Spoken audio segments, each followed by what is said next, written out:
Well, g'day everybody, welcome. It's Nigel here from Sax School. Great to see you on this Monday evening for our Sax School number 5. Hope you can stick around and have a bit of a chat with us for the next half an hour or so. We've got tons of fun things to talk about. In fact, I've got some questions already from you guys. I'm going to cover today things about choosing a reed strength, which is a really important topic. And what else are we going to talk about? Oh, palm key risers. And got a couple other things up my sleeve as well. But if there's some questions that you need some help with, please do jump in the comments and let me know, because I'm really excited to answer as many of your questions as I can today. Anyway, if you're on the call, jump in and say hi, let me know where you're from. If you're a Sax School member, great to see you. If we're brand new to each other, if you've not met me before, then welcome, and get involved with the conversation as well. So my name's Nigel. I run a thing called Sax School, which is a huge community of learners. We've got thousands of learners actually from all around the world that use the Sax School library of video lessons for learning saxophone, whether that's right from a beginner. We've got like literally hundreds and hundreds of people who played saxophone years ago and now are coming back to playing, and I love hearing those stories. And also some advanced players that are actually out and gigging, playing with other people, and they're using Sax School's video lessons to improve their skills, things like improvising and learning the blues and all that kind of stuff. Okay, well, we've got tons to talk about today, and I've got my trusty helper here, Claire. How are you doing, Claire? I'm good, thank you. How are you, Nigel? Good, good, good. It's hot, isn't it? Still hot, still hot. Wow. We were talking last week about how hot it is. It's still hot. And actually, it's pretty amazing. I was saying to my kids today, how hot it is in England today is like Australia, where I come from. It's crazy. So, not complaining, because heat is good. Heat is good. So, Claire, you're going to keep an eye on everything that's going on and let me know if there's any comments that come through too, right? Yep. Absolutely. Awesome. Okay, hey, before we get started, let's do a quiz, because I've been enjoying doing these quizzes the last few weeks. I've got a really good one for you this week. Let's see. Now, this quiz this week is about a movie called Taxi Driver. Classic movie, great movie. But the question is, who was the saxophone player that was featured in the soundtrack for this movie? I'm going to talk about this at the end, but if you have an idea, put it in the comments and let me know, because it's a really good question. And the saxophone player actually is a pretty cool guy, so I'm going to talk a little bit about him at the end of this session as well.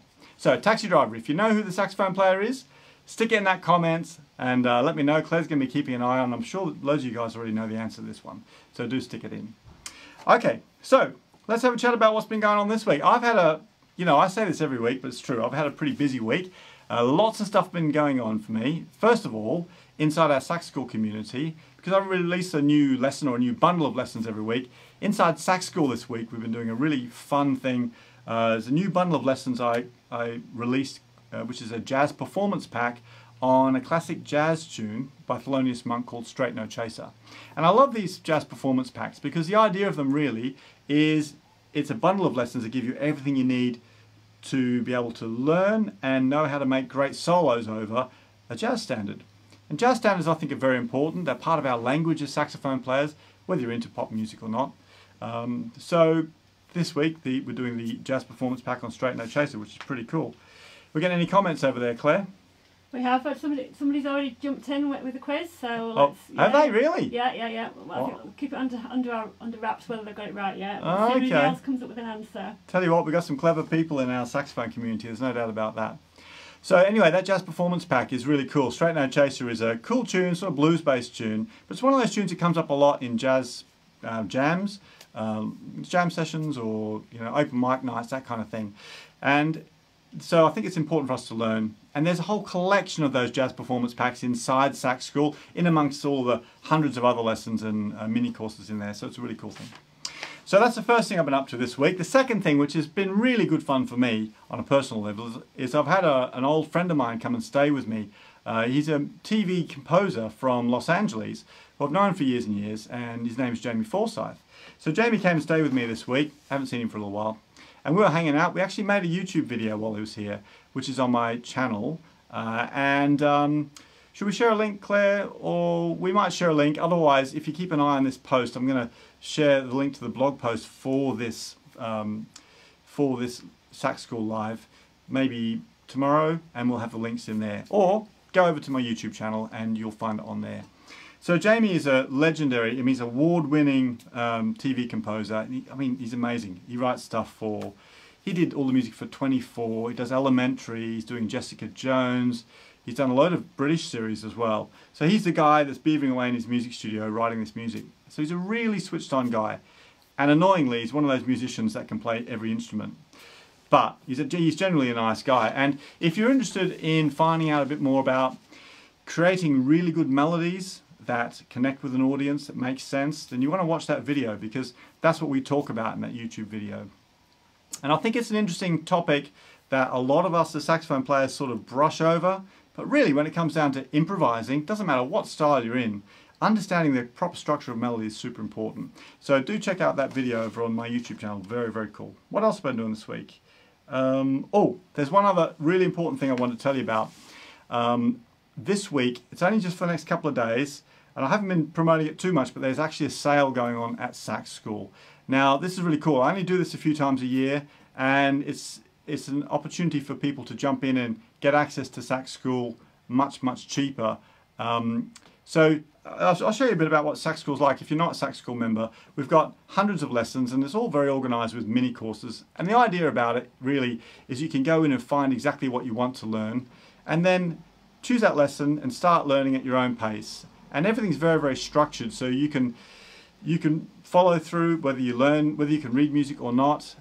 It makes the process of learning fun and very, very easy.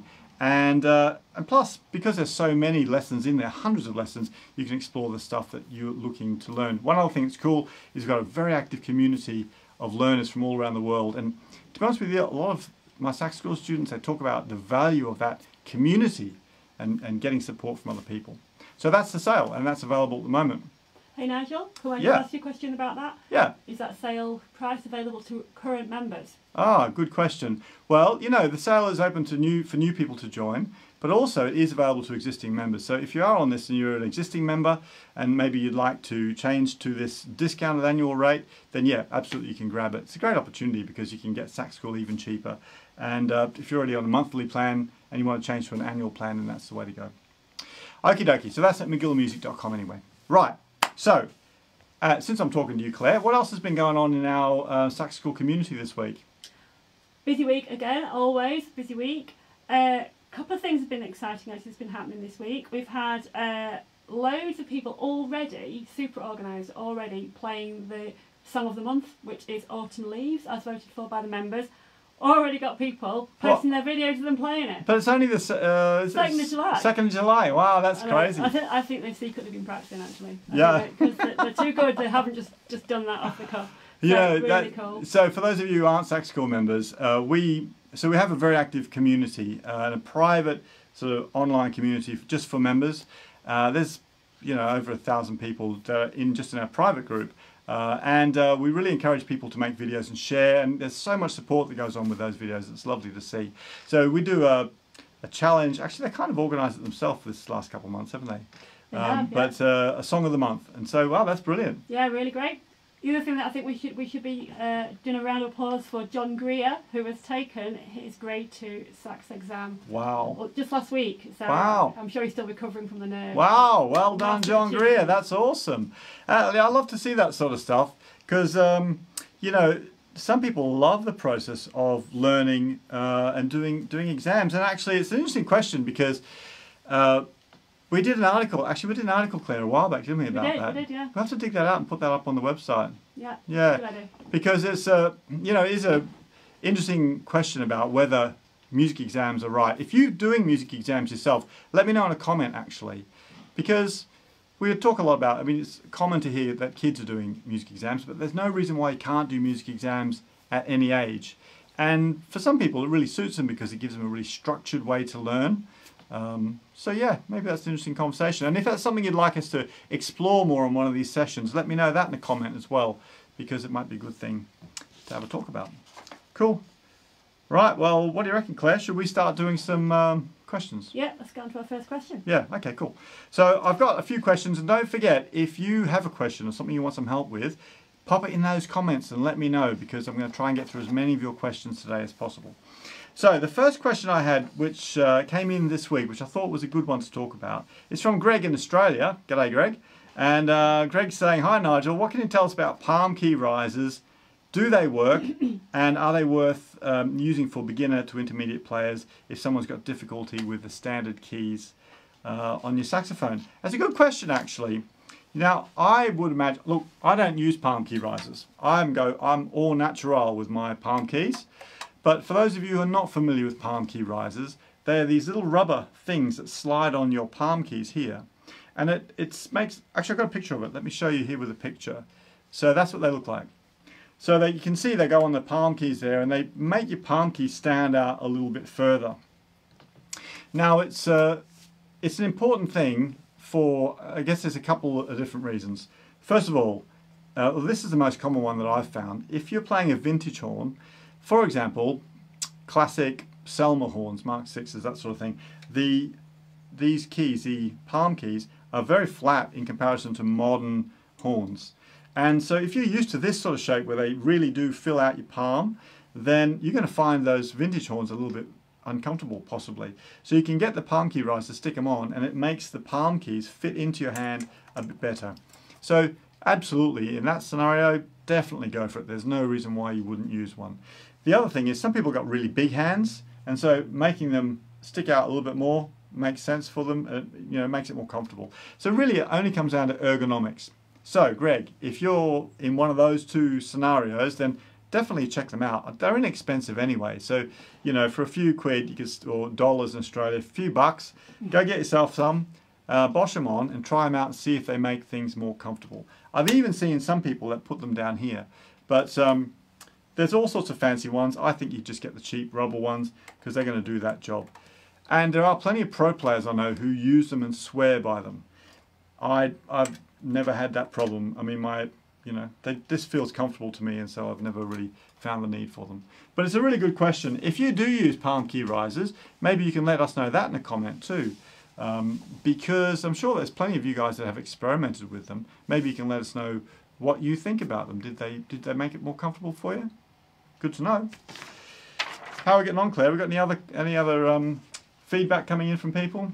We've had a couple of comments about exams. Oh yeah? Ian says I hate exams, so I don't think he's going to be volunteering for... Is that Ian Sim? Ian Sim. Yeah, he's not a fan. No. But Don Moore makes a really good point. He says exams are a good discipline and they get you to play music that you might otherwise miss, which I think is a really good point. You know, you expand your repertoire, try out something that maybe you otherwise wouldn't have tried. So yeah, good point. Yeah, no, it is a really, really good point. You know, I can appreciate both sides of that. To be honest with you, when I was going through school a long time ago, my teachers used to push me into doing all those exams. And I'll be honest with you, I didn't actually do many of them because I hated the whole process of them. Now I'm older, a bit wiser, I actually think there's loads of value in doing exams. But it does depend on your personality. So I understand, Ian, if they're not right for you.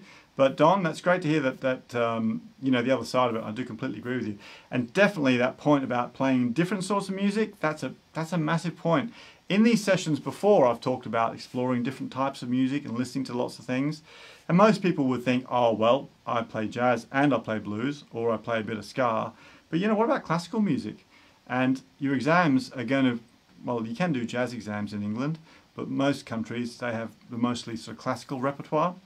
So playing classical repertoire is going to encourage you to play things that you might not have played. And the other thing is, if you're playing in a concert band setting, then it's going to give you an encouragement to develop some skills that will be applicable there. So yeah, good feedback there, Claire. Yeah, great. Yeah. Okay, cool. So, another question for you here.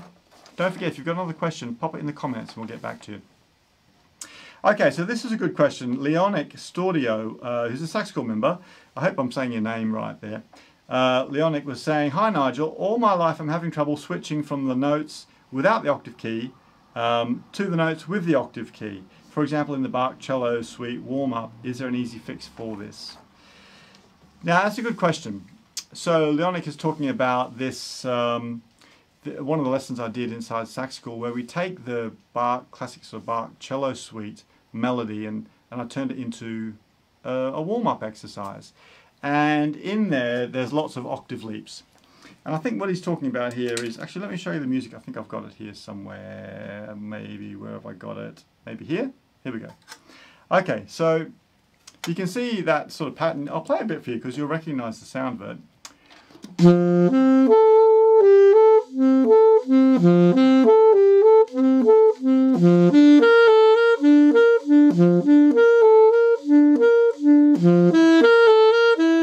Okay,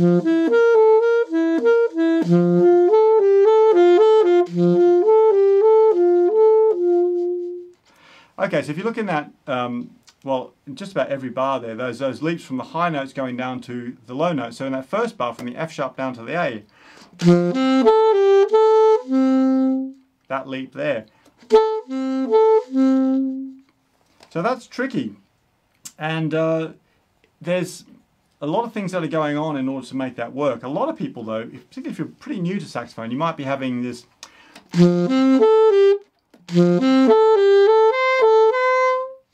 you might be getting the high A instead of the low A. It's quite a common thing. And there's a couple of reasons why that happens. The first thing is it's really super important to keep your throat and your embouchure and your oral cavity really, really open. If you close off your throat like that, then it's more likely you're going to get that high note.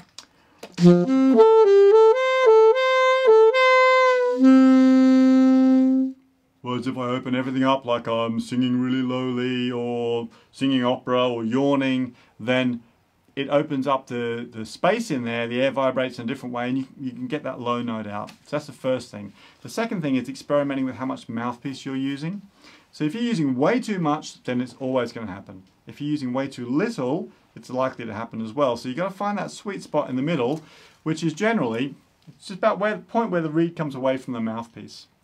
So Leonic, I would suggest trying those two things, keeping your throat really, really open, and then maybe using a little bit more mouthpiece.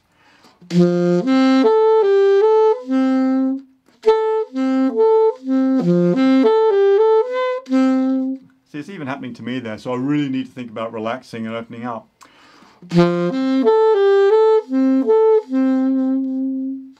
So, it's a common problem. If you've had that problem, let me know in a comment as well. But I would definitely suggest experimenting with that, keeping your throat open, thinking about your mouthpiece position.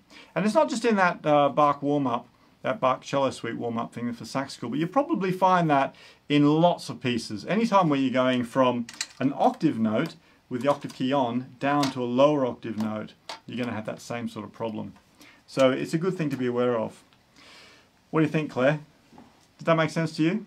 It did, and we're getting some more questions actually coming through on the feed. Are we? Are we? Do you want to take one now? Yeah, quick, yeah, what we got? Got one from Sean who says, and you've got any good tips on getting a really good growl on a low C and a low D? Ooh, growl. I get lots of questions about growl. Growl is a great technique, and there are a few lessons actually on this in Sax School. Lessons on it, but also there's a bunch of other lessons where we talk about it in the context of a tune. So there's two ways you can growl, two sort of standard ways. The first way, and low notes can be problematic if I'm honest with you. If you're starting to learn about growling, then you want to try somewhere in like a middle D, maybe D with the octave key on. So the two techniques, the first one is rolling your tongue like that when you're playing, which is hard. The second technique is singing while you're playing. So if I do the rolling my tongue while I'm playing,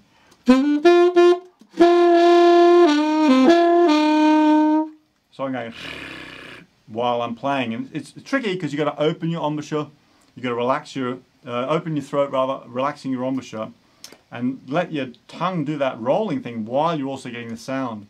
So try rolling first without making a sound,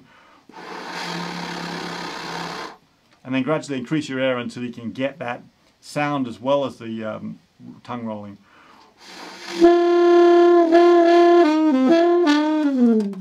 That's a really dirty one. But often in a rock and roll sort of music or ska, it's more like a singing thing. So it's not like oh, it's just like a that sort of open, uncontrolled while I'm playing.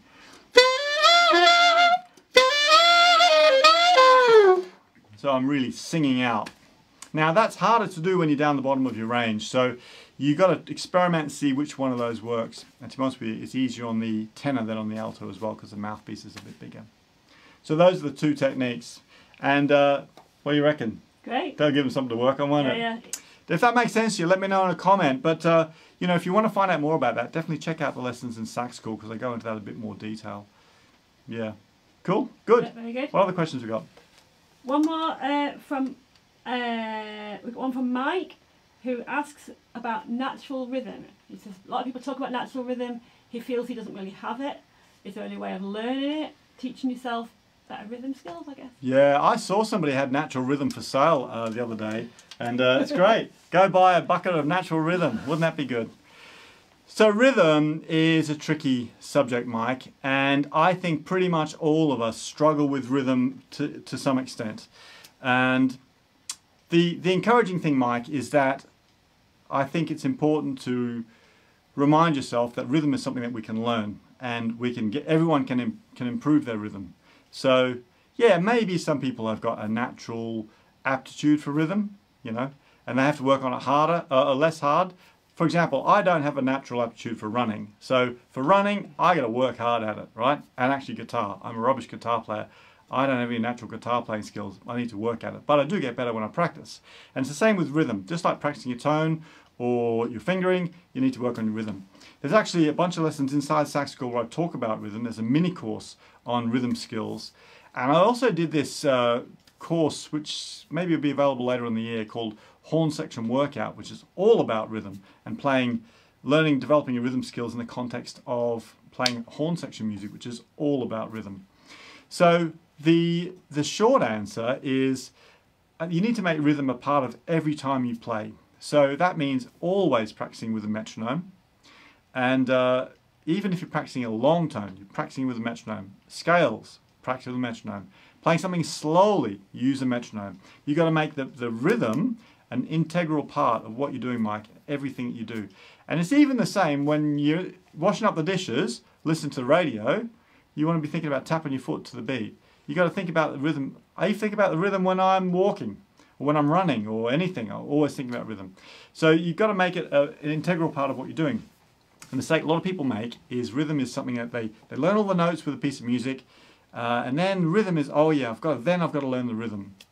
And putting it on at the end is a big mistake, because you've got to kind of relearn everything. You're much better off having the rhythm at the start of the whole process of everything that you're learning. If you focus on it in that way, Mike, then I think it'll become more of a natural thing for you. It'll feel more natural because you'll just be so more used to doing it, and you'll be tuned into the whole concept of rhythm. So that's my number one top tip for anybody. And if you want to find out more about it, for anybody else, Mike, anybody else too, check out the lessons in Sax School, because I've got a rhythm workout mini course, which is great for that. Sort of takes you through a bunch of exercises. Cool. Right. Hey, good to see these questions coming through. We're getting loads of questions. You might have to deal with some after, actually. I might have to, yeah. Or we might be able to cover some of them next week too. Yeah. Well, tell you what, I've got one more quick question before we come back to some of the other ones, Claire. Don't forget too about our quiz. Do you remember the quiz? I was asking everybody about this Taxi Driver.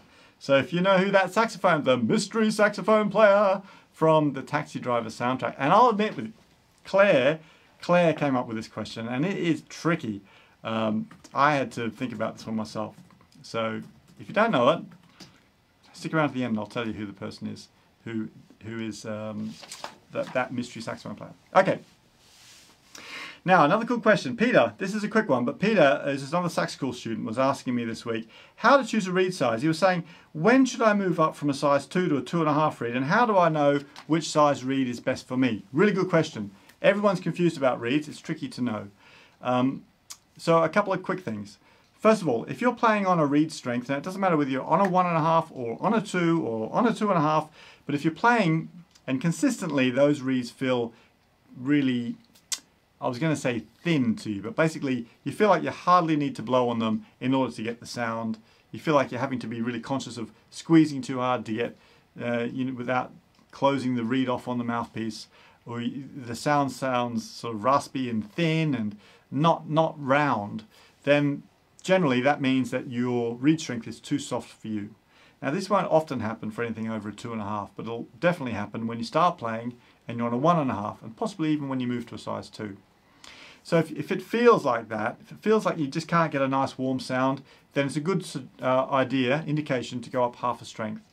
But then you need to really spend some time on that new strength of reed to make sure that you can get a nice warm sound. Your mouth isn't getting too tired. You're not getting a sore lip down here.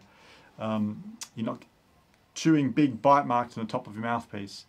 So any changes like this, I think you really need to take your time with them and experiment to see what works. And don't forget, if you change from one brand to another brand, the sizes don't always correlate. So you might be on a 1.5 Van Doren and you move to a size 2 Rico or Marker or something, and it's not necessarily going to be a half a strength harder.